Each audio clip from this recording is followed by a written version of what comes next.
मौनी अमावस्या पर मची भगदड़ के बाद अब योगी सरकार ने बसंत पंचमी पर होने वाले अमृत स्नान के लिए कमर कस ली है। सीएम योगी ने यूपी के मुख्य सचिव और डीजीपी को आज प्रयागराज जाने के लिए कहा है। ये दोनों सीनियर अधिकारी बसंत पंचमी पर होने वाले अमृत स्नान की जो तैयारियां हैं उसका जायजा लेंगे। महाकुंभ में व्यवस्थाओं को और बेहतर बनाने के लिए प्रयागराज में मंडलायुक्त रहे आशीष गोयल और एडीए के वीसी रहे भानु गोस्वामी भी तैनात किए गए हैं। साथ ही साथ सीएम योगी ने 5 विशेष सचिव भी तैनात किए हैं।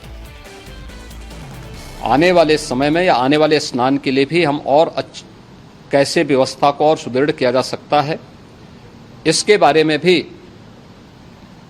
कल मुख्य सचिव और डीजीपी स्वयं एक बार प्रयागराज जाकर के उन सभी मुद्दों को देखेंगे।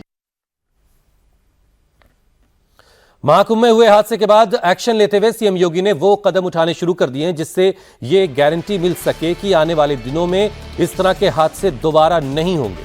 सीएम योगी ने निर्देश दिया कि महाकुंभ मेला क्षेत्र हो या फिर प्रयागराज से बाहर जाने का रास्ता, कहीं भी ट्रैफिक रुकना नहीं चाहिए। सीएम योगी ने यह भी कहा कि एक एक श्रद्धालु को सुरक्षित उसकी मंजिल तक पहुंचाना राज्य सरकार की जिम्मेदारी है। योगी ने निर्देश दिया कि प्रयागराज के सभी स्टेशनों पर ज्यादा भीड़ ना हो, इसके लिए खास ट्रेनों का इंतजाम हो, अतिरिक्त बसें चलाई जाएं, प्रयागराज की तरफ आने वाले हर एक रास्ते पर पेट्रोलिंग बढ़ाई जाए ताकि कहीं भी ट्रैफिक जाम जैसी स्थिति ना हो। सीएम ने यह भी सुनिश्चित करने के लिए कहा कि श्रद्धालुओं के लिए बने जो होल्डिंग एरियाज हैं जहां पर उनको रोका जा रहा है वहां पर खाने पीने का भी इंतजाम उनके लिए किया जाना चाहिए। पूरे हालात पर दिल्ली से लेकर लखनऊ तक की नजर है। इस घटना से सीएम योगी इस कदर दुखी हैं कि उनका गला भी रूंध गया। घटना दुखद है, मर्माहत करने वाला है।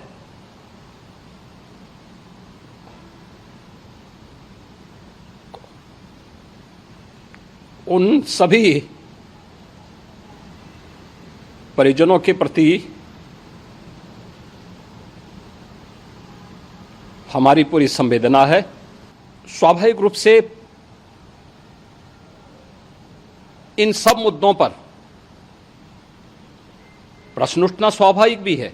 इतना भारी दबाव ये पहली बार वहां पर देखने को मिला था और जिसके बारे में हम लोगों ने पूरे इंतजाम करने के प्रयास भी किए गए थे। ये सभी घटनाएं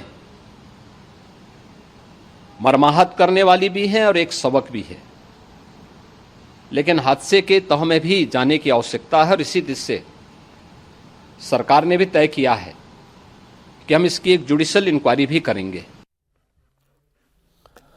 भगदड़ की घटना पर आचार्य बालकृष्ण ने दुख जताया। उन्होंने लोगों से अपील की है कि वो अफवाहों से बचें, अफवाहों पर ध्यान न दें और सावधानी के साथ स्नान करें।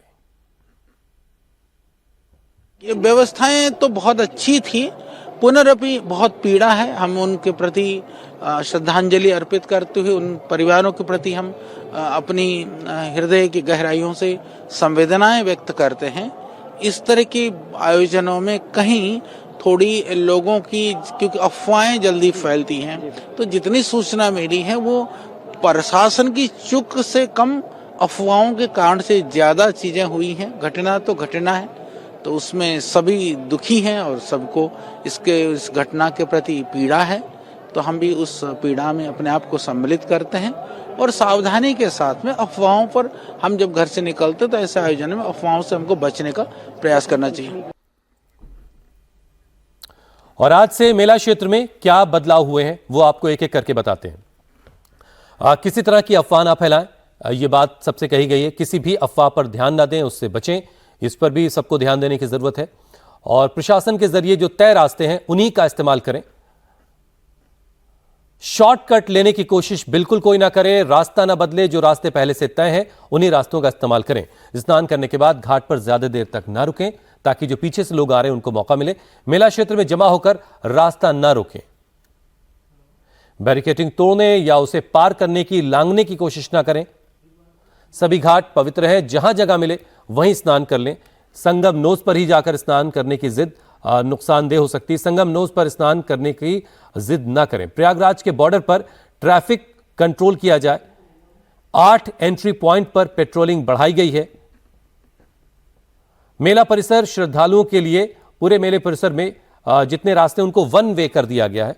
4 फरवरी तक मेला जो क्षेत्र है उसे नो व्हीकल जोन घोषित कर दिया गया है। गाड़ियों के सभी पास रद्द कर दिए गए हैं। मेला क्षेत्र में सभी श्रद्धालुओं को अब पैदल चलकर संगम घाट तक जाना है। प्रयागराज में 4 पहिया गाड़ियों पर भी रोक लगा दी गई है। सिर्फ बाइक, एम्बुलेंस और फायर ब्रिगेड की जो गाड़ियां हैं उन्हीं को इजाजत होगी। प्रयागराज से 360 स्पेशल ट्रेनें चलाई गई।